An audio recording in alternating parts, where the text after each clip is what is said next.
Pentru că îmi plac provocările, o să vorbim cu invitata noastră, Marina Luca, de foarte multe subiecte precum antreprenoriat, relația de cuplu, ce se numește nomad digital. Avem foarte multe de vorbit, dar o să vedeți că o să reușim, pentru că suntem ambițioși și, bineînțeles, o să gătim împreună, dar puțin mai târziu. Haideți să ne întâlnim cu Marina. Bună dimineața și bine ai venit la Matin 7. Mulțumesc frumos! Mă bucur să ne întâlnim, că avem foarte mult de discutat, dar o să reușim, avem 25 de minute la dispoziție și dacă nu reușim, oricum poți să mai vii la Matin 7 cu drag, vii anul viitor și mai povestim. Perfect. Că o să ne orientăm pe sărbători acum, dar avem mai multe subiecte de relații de cuplu, pentru că ești coach, practic, pentru cuplurile, dar nu numai, pentru că ai un parcurs cumva destul de variat.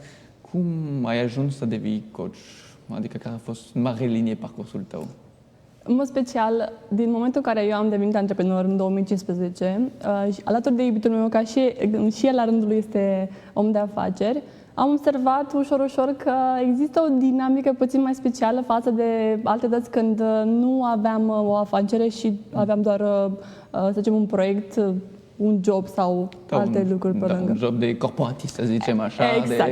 Să folosim cuvintele potrivite pentru asta. Deci un job cu 8 ore pe zi, când cumva viața de antreprenor te duce să depăsești 10, 12, 14 ore pe zi și în relația de cuplu e mai greu.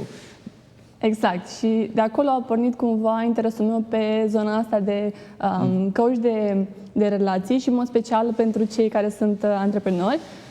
Dar cumva pot să spun că a fost totul mult mai din trecut. De când eram mică, interesul meu asupra relațiilor a fost destul de mare, pentru că am văzut cât de importante sunt în viața unui om, dar și că dacă nu sunt relații conștiente și sănătoase, pot aduce mai multe probleme. Asta este clar. Doar că ai avut asta din copilărie, dar te-ai orientat pe altceva, pentru că ziceai că ai avut un job, după asta te-ai creat o afacere de cursuri de limba engleză, inițial pentru oameni, după asta pentru firme. Exact. Și aș vrea să stăm puțin pe asta de ideea de nomad digital, pentru că cu iubitul tău ați plecat un an jumate în Asia. Exact. Ați călătorit, dar ați muncit în același timp. Exact. În România este un concept destul de nou, da? Se numește nomad digital, da? În engleză digital nomad. Și este vorba de acei oameni care au opțiunea să lucreze online, pe calculator, da? Din fericire, internetul ne ajută foarte mult în zilele astea. Și pot călători în același timp. Da? Noi am plecat prima oară în Bali cu intenția să stăm doar 6 luni. În total am stat 10. Am înțeles. Deci asta înseamnă că era o țară plăcută. Exact. A fost o zonă foarte frumoasă. Și de acolo am călătorit încă în alte 3 locații. De fapt, 3 țări mari. Și pe lângă asta am fost în mai multe puncte din țara respectivă. Am fost în Thailanda, în Vietnam și în Malaysia.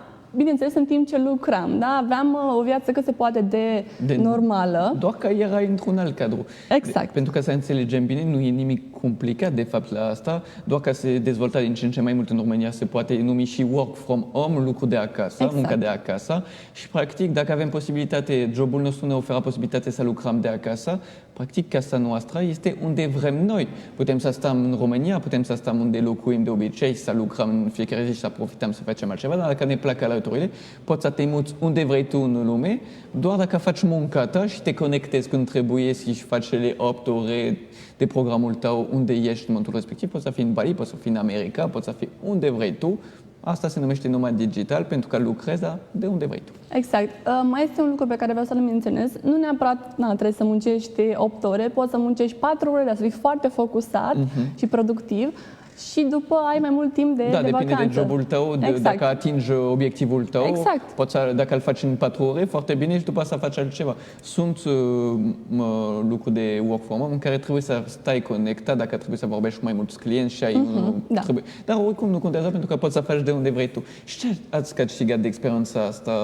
Adică v-a plăcut? Presupun că dacă ați rămas 10 și de ce v-ați întors? Care a fost partea frumoasă și de ce v-ați întors? Asta e o foarte bună întrebare și cred că am putea să discutăm pe ea, cred că, zile întregi. Am învățat extrem de multe lucruri. În primul rând despre noi, despre modul în care noi funcționăm, cum percepem lumea, cum percepem diferența de cultură, diferența de limbă și așa mai departe. Am învățat să fim foarte, să zicem, primitori și empatici și cu oamenii care sunt puțin mai diferiți sau care nu gândesc fix cum gândim noi. Să acceptăm, practic, tot ce este diferit de noi și să respectăm acele diferențe, dar, de asemenea, cum să ne raportăm, de exemplu, că am călătorit cu iubitul meu, cum să ne raportăm la relație, ce se întâmplă în timpul relației, pentru că, practic, când pleci cu iubitul tău, sunteți voi doi, adică nu mai este familia prezentă, nu mai sunt prieteni, trebuie să creezi tot acolo de la zero. În 10 luni nu prea ai timp să te împrietenești. Poate te întâlnești cu niște români care sunt acolo, dar cumva cuplul rămâne mai sudat, pentru că sunteți doar voi doi acolo. Exact, da? Timpul petrecut este mult mai mare, dar totul, așa cum ai spus tu, totul depinde de partener, da? Partenerul devine și mamă, și tată, și prietenă, și prieten, și... Da, și e un asamblu, da. A luat practic multe roluri și acolo pot deveni, să zicem, pot deveni momente în care există o tensiune mult mai mare. Și dacă nu știi să le gestionezi, nu este foarte drăguț, dar bineînțeles că toată lumea poate să învețe cum să facă lucrul ăsta. De exemplu, noi, în acest un an jumătate, am avut un parcurs foarte frumos, pentru că am învățat, am testat pe noi cum să comunicăm, cum să setăm, de exemplu, task-uri. Pentru asta a fost o experiență pentru tine să devii coach. Practic, ai spus, avem un an jumătate la dispoziție, hai să testăm tot, să vedem ce se întâmplă și după asta o să luăm niște lecții de asta și o să facem și o să dăm niște sfaturi după aia. Partea de coaching a fost cumva mai înainte de a pleca în mintea mea și deja cumva să zicem, în desfășurare, pentru că eu mergeam la diverse cursuri, deja mă trăinuiam să devin coach, însă acest proces este unul îndelungat, adică studiile în sine, trainingurile întotdeauna trebuie să actualizate. De exemplu, și acum sunt în training cu alte metode de coaching. Să te actualizezi, pentru că dacă alegi o metodă și o aplici timp de 40 de ani, după 40 de ani e depășită, nu este neapărat cea mai potrivită. Deci e cumva de dezvoltare personală și profesională, trebuie să te interesezi tot timpul la ce se întâmplă. Și presupun că e greu, dacă ai 18 ani, nu poți să zici sunt coach în relație de cuplu, adică ai nevoie și de experiența de viață și cred că acest an jumate te-a ajutat foarte mult la nivel de experiența personală, să după asta să pregătești. M-a ajutat foarte mult și din perspectiva faptului că am avut oportunitatea să întâlnesc cupluri din diverse alte culturi, cupluri formate, de exemplu, cum ești tu cu soția ta, care au baze comune, dar în același timp au și diferențe culturale. Da. Și atunci, de exemplu, am făcut studii de piață între un cuplu în care unul era asiatic și celălalt era poate european sau american. Și am văzut ce se întâmplă în momentul ăla și, într-adevăr, partea asta mi-a ajutat foarte mult din această experiență de nomad digital. Dar, bineînțeles, și partea de, cum am spus mai devreme, de faptul că suntem antreprenori și vedem cum ajungi în momentul în care e nevoie să explici partenerului că, știi, mâine nu mai am timp de tine, trebuie să termin proiectul respectiv și o să dureze probabil 14, dacă nu 16 ore. Da. Și cum să-l faci pe partener să înțeleagă toate lucrurile astea și să fie empatic și chiar să te motiveze. Și cum asta o să vorbim despre experiența ta, pentru că și iubitul tău este antreprenor. Tu ești, practic, dacă aveți să îmbele un proiect care va ia foarte multe timp, 16 ore pe zi, timp de o săptămână, cine face curățenii? Foarte bună întrebare. Aș putea să spun că noi, de la început, am încercat să înțelegem că împărțirea de roluri este importantă, mai ales când timpul nostru efectiv implicat în afacere e mare și atunci timpul pe lângă afacere este destul de micuț. Și atunci noi ne setăm roluri. Da? De exemplu, odată el se ocupă de, să zicem, curățenie, eu mă ocup de gătit, odată inversăm rolurile și așa mai departe, iar când nu avem efectiv timp, comandăm. Am înțeles. Asta e practic cu epoca modernă, putem să comandăm mâncare și asta scapă de asta. Și comparator, de exemplu, putem să le comandăm online acum, deci nici nu putem să stăm acasă, dar nu mai este viața de nomada dacă faci asta. Este chiar contraul, nu mai este nomad, dar ideea este că sunt trucuri care te poate ajuta și sunt perioade, dar ideea este că nu este sănătos să facem asta în continuu, adică dacă e o perioadă scurtă de timp, poți să înțelegi, dar dacă este o perioadă mai lungă, cum faci? Pentru că sunt antreprenori care lucrez în continuu 16 ore pe zi pentru că au asta în sânge și cumva funcționează așa.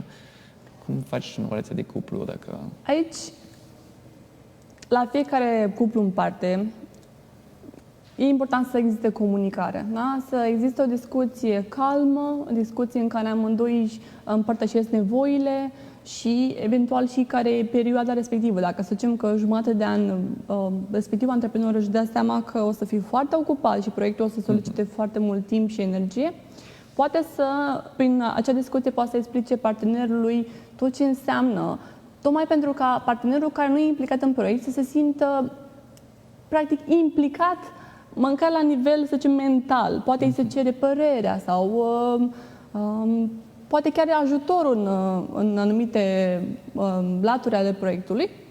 Și atunci cel care nu e implicat direct poate să nu se mai simte exclus, pentru că asta este pericolul. În mare parte când, să zicem, în special foarte mulți bărbați, dacă mă gândesc la un procent câte femei și câți bărbați sunt în afaceri, de obicei mai mulți bărbați. Exact. Da? Și foarte mulți din acești oameni de afaceri călătoresc. Da? Pleacă de acasă, nu știu, cu 2-3 zile în diverse evenimente. Exact. Sau...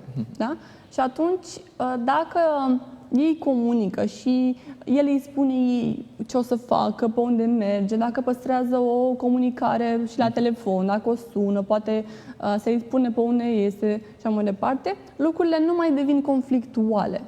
Și partea interesantă, mă gândesc la relație de cuplu când se vorba de antreprenoriat, este pentru că fie soțul, fie soția lucrează pentru cuplu, cumva pentru că lucrează pentru afacerea lui, dar asta ajută și cuplu, între ghime. Dacă e mai greu de explicat dacă lucrezi pentru un angajat 16 ore pe zi, pentru că se supăra soția că vezi că lucrezi pentru altcineva și lucrezi mai mult pentru altcineva decât petreci timp cu mine.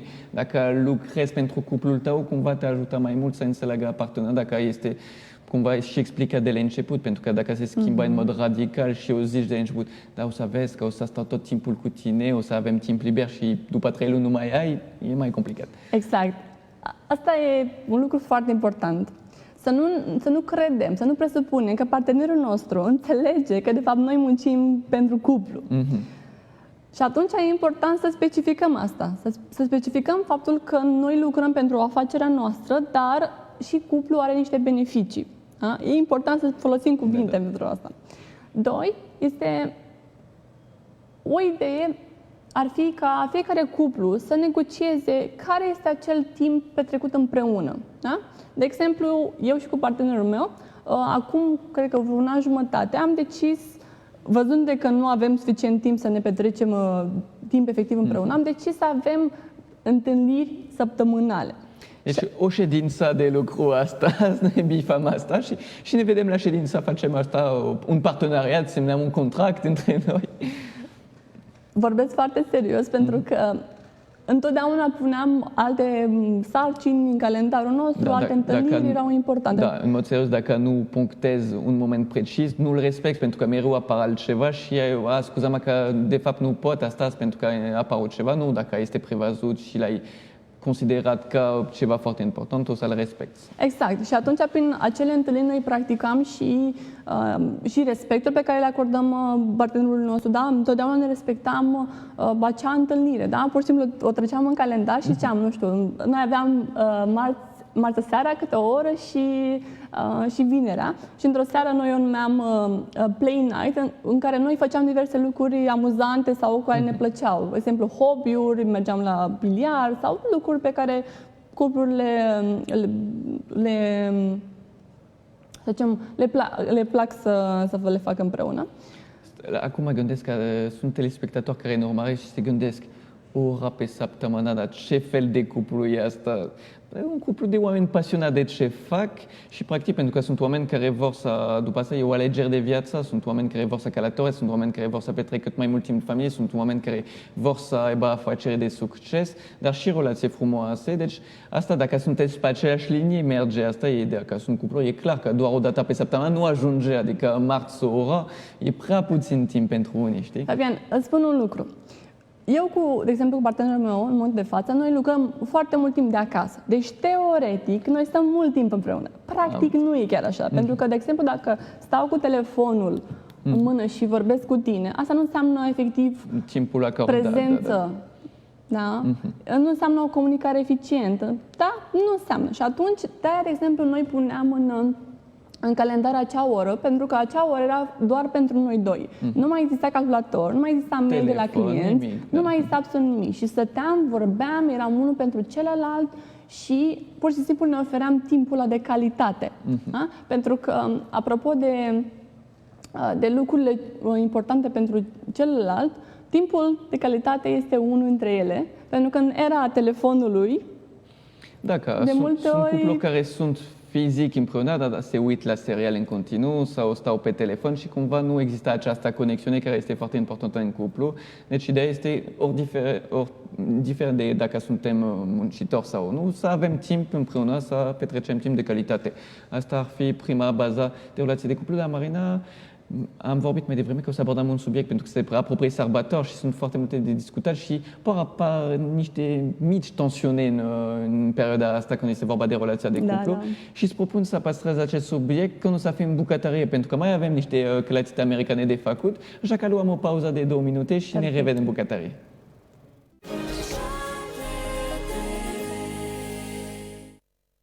Pentru ultima dată astăzi am revenit în bucătărie și împreună cu Marina Luca o să vorbim despre relația de cuplu în timpul sărbătorilor și o să facem clătite americane, așa că rămâneți cu noi. Începeți la Fabian.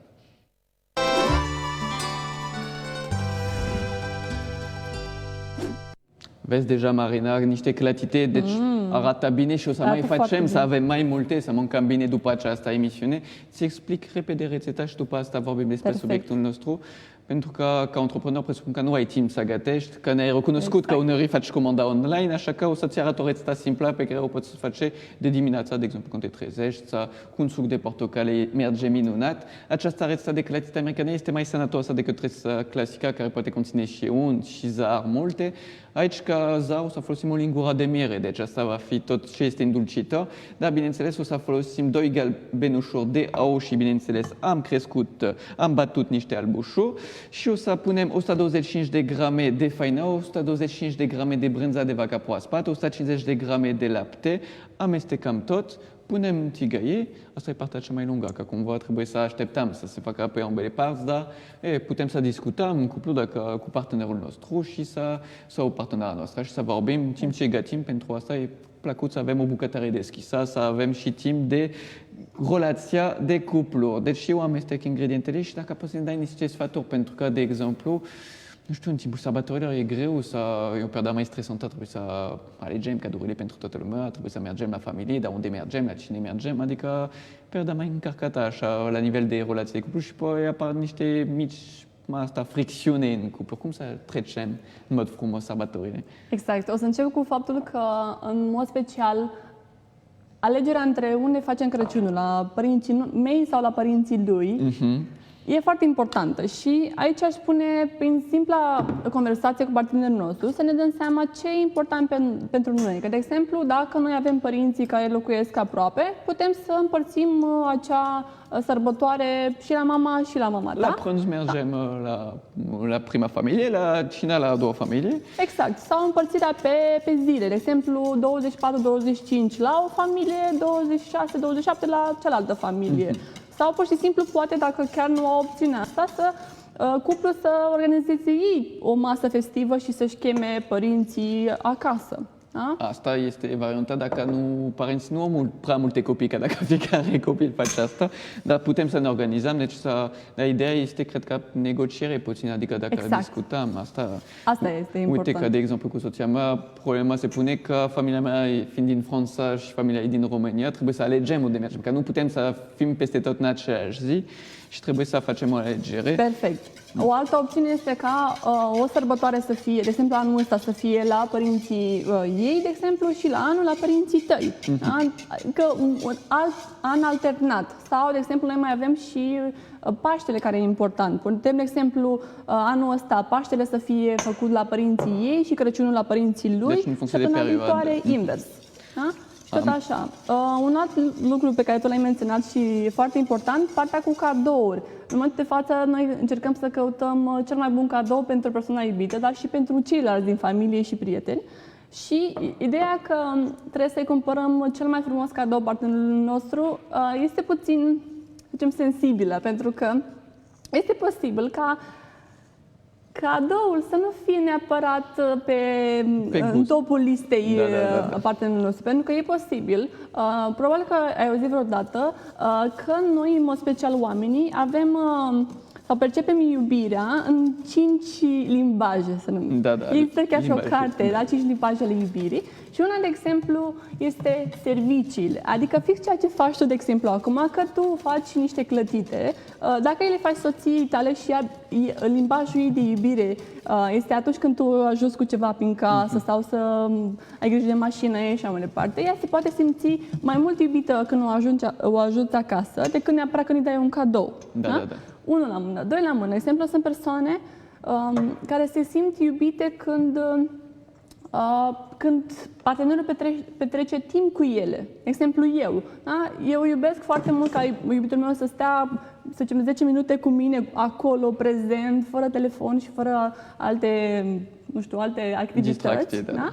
Decât neapărat să-mi oferă un cadou, la ce sumă. Da? Deci ideea este că trebuie să cunoști foarte bine partenerul tău Exact. și să răspunzi în funcție de asta, că eu repet în continuu că dacă soția mea mă întreba, dar ce vrei pentru ziua ta? Nu vreau absolut nimic, adică nu mă interesează niciun cadou și asta este felul meu de a fi. Dacă alte persoane vor niște chestii, uite că mi-am făcut o listă și poți să alegi din lista respectivă, dar trebuie să ne înțelegem partenerul nostru, să ne adaptăm în funcție de asta. Exact, foarte, foarte bine menționat, da? Deci comunicarea efectivă și fără să ne gândim că partenerul nostru o să ghicească ce o să vrem noi sau ce ne dorim noi. Și nici sunt invers, oameni da? care fac asta. Descurcă-te și ghicești și dacă greșești, ai grijă la tine.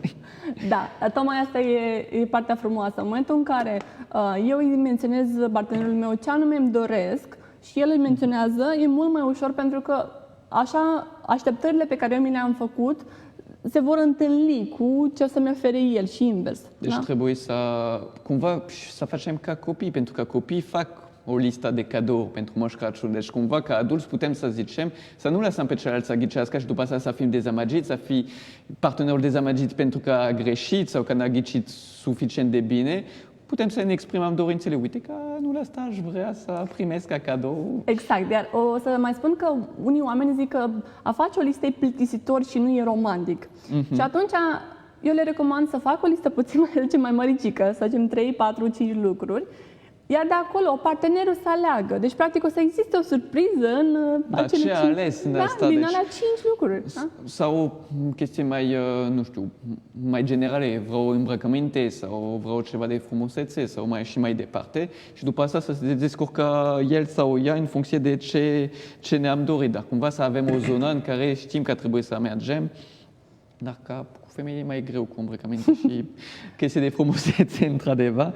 Dar asta, deci, recomand să facem o listă și cumva există tot partea de surpriză, dar nu va fi neplăcută pentru că este controlată, să zicem, această listă. Exact, da? Așa cum am menționat mai devreme și faptul că a face listă ajută foarte mult cuplurile, ajută și în partea de ce se întâmplă cu toate sarcinile pe care noi le avem de Crăciun, da? Să cumpărăm cadouri, să facem curățenie, să pregătim, mâncare și așa mai departe, dar sunt mai multe sarcini pe care noi trebuie să le facem. Da. Și ăsta e un alt lucru important, ca cei doi parteneri să facă lista cu aceste sarcini și să le împartă. Cine ce face, ca să nu se mai lase pe ultim moment, să alerge prin magazin după cumpărături, să se streseze și să ajungă să aibă conflicte măricele tocmai pentru când asta. vorbeam mai devreme că putem să invităm toată familia la noi acasă și zicem, venim cu ideea asta și eu zic să mai uite că tu te descurci cu mâncare, nu e simpatic, adică trebuie să ne asumăm faptele astea și să ne împărțim, cum ziceai tu, când explicai că dacă lucrezi mult, trebuie să te organizezi bine și să vorbești, să comunici și să împarți rolurile în mod cât mai echitabil. Asta ar fi și ideea. Pentru că o singură persoană nu poate să se asume tot sau la un moment dat se va supăra că s-a asumat prea mult și cumva se strică relația așa și știm cu toți că bărbați avem de lucrat pe zona asta pentru că mereu bărbații au fost educați să se ocupă mai puțin de casa decât femeile, chiar dacă se schimbă în perioada asta. Dar toți sunt oamenii mai maciți, să zicem, care mai fac asta. Exact, dar de exemplu, nu neapărat bărbații trebuie să stea să facă mâncare. De exemplu, voi pot să cumpere cadouri sau pot avea grijă de mașină, să o pregătească pentru drum și așa mai departe. Deci, toate lucrurile astea sunt importante. Da? De asta spun, împărțirea sarcinilor poate fi prin toate areile vieții. Da? De exemplu, oamenii care au copii acum au o grămadă de petreceri. Da? Cine se duce cu copilul la petrecere? Poate se duce doar tatăl și nu și mama. Și așa mai departe. Deci toate aceste sarcini pot fi împărțite între cei doi. Deci și să facem sarcini pe care ne plac. Adică dacă îmi place să gătesc și nu-mi place să spăl vasele și este invers pentru soția mea, ar fi ciudat să spăl eu vasele și să gătească ea. Deci cumva să discutăm, asta e cheie, să comunicăm, să vedem care sunt nevoile noastre, ce ne place nou și după asta se organizează foarte bine. Uite, Marina, că deja s-a scurtat timpul, că am vorbit, că în direct trece foarte repede timpul. Vreau să te întreb unde putem să te urmărim dacă vrem să aflăm mai mult despre relații de cuplu și cum putem să le gestionăm. Mă pot găsi pe site-ul meu marinaluca.com, iar acolo îmi găsesc și pagina de Facebook și pagina de Instagram, mail-ul și tot ce trebuie ca să mă contacteze. Super, deci pe marinaluca.com sau pe toate rețelele sociale. Îți mulțumesc foarte mult că ai venit. Uite că deja am pus prima clătite în tigaie, dar mai avem puțin timp, că e prima, trebuie să încălzească bine. Dar o să te invit să gust și din asta și noi o să ne întâlnim